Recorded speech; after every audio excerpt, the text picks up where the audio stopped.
নমস্কার বন্ধুরা, এই বাংলা আলোচনাতে আপনাদেরকে স্বাগত। বন্ধুরা, পাকিস্তান যে দেশটি সারা পৃথিবীতে জঙ্গি কার্যকলাপ ঘটিয়ে একটি অস্থির পরিস্থিতি তৈরি করে এবং এক্ষেত্রে পাকিস্তানের মূল লক্ষ্য থাকে ভারত।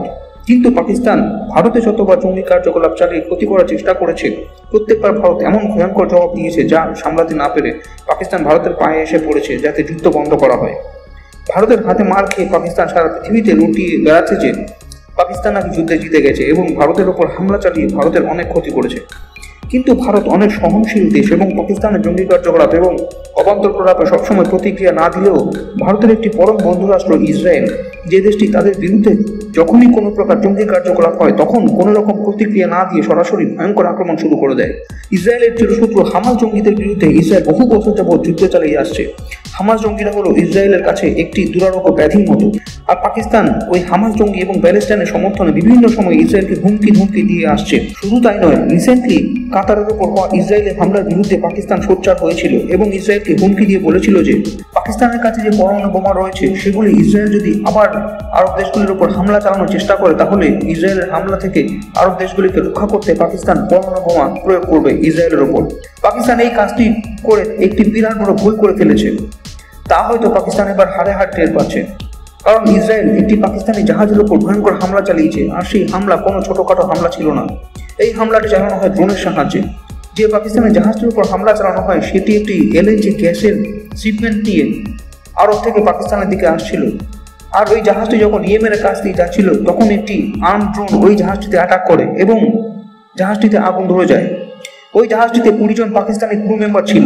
ওই ক্রু মেম্বারদেরকে কোনো মতে উদ্ধার করা হয়।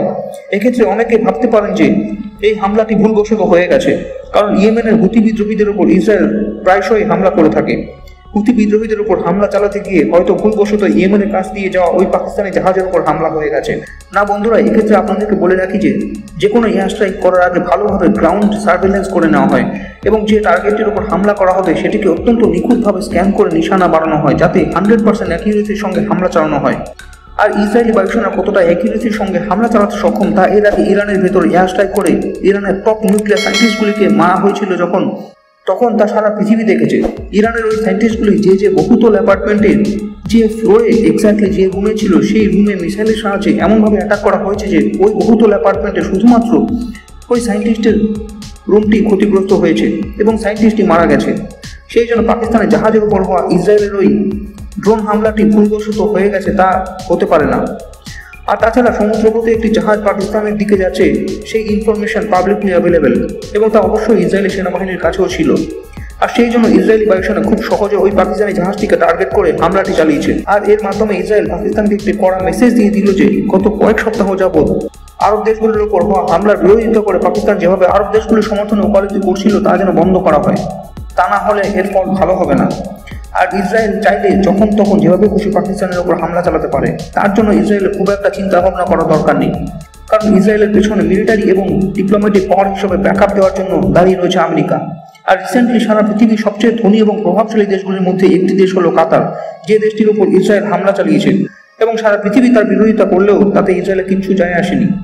আর সেই জায়গায় পাকিস্তান তো কাতারের তুলনায় অত্যন্ত তুচ্ছ একটি দেশ, যে দেশটির না আছে আর্থিক সামর্থ্য, না আছে ডিপ্লোম্যাটিক পাওয়ার, আর মিলিটারি পাওয়ারের দিক থেকে তো পাকিস্তানকে ইসরায়েলের সঙ্গে তুলনাই করা যায় না। পাকিস্তানি জাহাজের ওপর ইসরায়েলের এই হামলা ভারতের জন্য একটি বিরাট বড় সুখবর। ইসরায়েলের সঙ্গে বিরোধিতা করে পাকিস্তান ভারতের অনেকটা সুবিধা করে দিয়েছে। এতদিন পাকিস্তানের জঙ্গি কার্যকলাপকে ভারত একা সামলাতো, এখন ইসরায়েলের মতো বিপুল পরিমাণ সামরিক দিক থেকে শক্তিশালী একটি দেশকে ভারত সঙ্গে পেয়েছে, যা পাকিস্তানের জন্য একটি খুব বাজে খবর। কারণ পাকিস্তানি জাহাজের ওপর এই হামলা তো সবে শুরু হয়েছে, এরপর ইসরায়েল পাকিস্তানের ভেতরে ঢুকে হামলা চালাবে, আর তা অত্যন্ত ভয়ঙ্কর হবে। কারণ ইরান, যে দেশটির কাছে পরমাণু বোমা নেই কিন্তু পরমাণু বোমা তৈরির জন্য ইরান চেষ্টা করছে, আর সেই জন্য ইসরায়েল ইরানের ভেতরে ঢুকে হামলা চালিয়ে ইরানের পরমাণু ফেসিলিটিগুলি ধ্বংস করে ফেলেছে। কারণ ইসরায়েল এটি খুব ভালো করে জানে যে ইরানের কাছে পরমাণু বোমা এসে গেলে সেই পরমাণু বোমা ইরান ইসরায়েলের উপর প্রয়োগ করবে, আর সেই জন্য ইরান যখনই পরমাণু বোমা তৈরি করার চেষ্টা করে তখনই ইসরায়েল ইরানের সমস্ত নিউক্লিয়ার ফেসিলিটিগুলিতে হামলা চালিয়ে সবকিছু শেষ করে দেয়। আর এর থেকে আন্দাজ করা যায় একটি পরমাণু শক্তিধর দেশ হিসাবে পাকিস্তানকে আটকাতে ইসরায়েল কি করতে পারে। যেখানে পাকিস্তান আরব দেশগুলিতে গিয়ে ইসরায়েলের বিরুদ্ধে তাদের পাশে থাকার আশ্বাস দিয়ে এসেছে যে ইসরায়েলকে কাউন্টার করতে পাকিস্তান তাদের পরমাণু বোমাগুলি ব্যবহার করবে। আর তা করে পাকিস্তান ভারতের অনেক সুবিধা করে দিয়েছে। এখন যেটা মনে করা হচ্ছে, পাকিস্তানের জঙ্গি কার্যকলাপ রুখতে ভারত এবং ইসরায়েলের গোয়েন্দা সংস্থাগুলি একসাথে কাজ করবে, আর তাতে পাকিস্তানকে ভালো রকম উচিত শিক্ষা দেওয়া যাবে।